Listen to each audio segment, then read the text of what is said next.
سلام علیکم. یه مطلبی گفتم باهاتون به اشتراک بذارم. یکی از همکارم روز گفتش که اومد گفت در مورد مثلا سختی زندگی و آره مثلا اینجا بشینم فقط نگاه کنم دو سه روز کاری نکنم و از این موارد.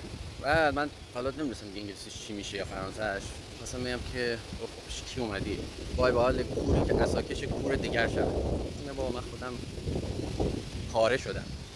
ولی گفتم که آره زندگی خوب سخت و اینا. جمله نیچه گفتم که مثلا این میگه که دوست دارم پنجره‌ام به قبرستون باز بشه و که چی ببینم، منفعت‌نگری نیست، که ببینم که ممکنه تا شب فردا صبح اصلا زنده نباشه. حالا دیگه این موقعیت هست، استفاده کرد، سختی رو قبول کرد.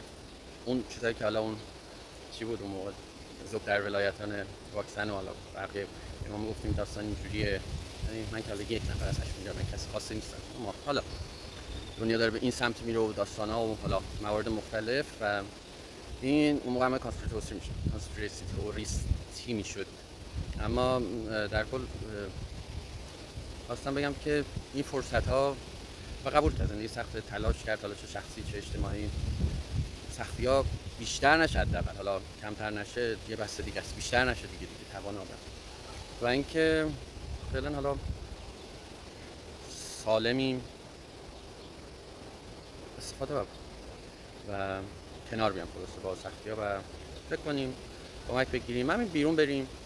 و اینو گفتم بگم که احتمالاً خب خیلی هم هستن که افراد بالاخره فشارهای مختلف زندگی، حالا تغییراتی که رخ داده، فشارهای اقتصادی، اجتماعی، حالا هر چیزی،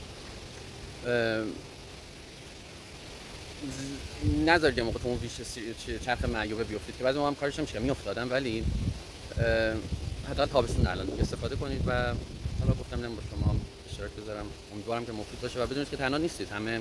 هر کدوم ما با مشکلات مختلفی دست و پنجه نرم کنیم، خیلی‌هاش هیچ خبر نداره و یا خب خیلی‌ها نمی‌دونن درداشون بگن.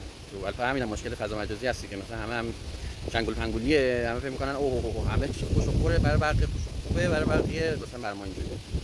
که اینم یه چیزی هم البته گفتم که مثلا صحنه رقابت نیست، مسابقه نیست که ما با هم بیم، هر کی بعد زندگی خودش باشه و خودش به خودش رقابت بکنه. در حقیقت مراقب 3 دقیقه شده ماشاءالله. خدا نگهدارتون.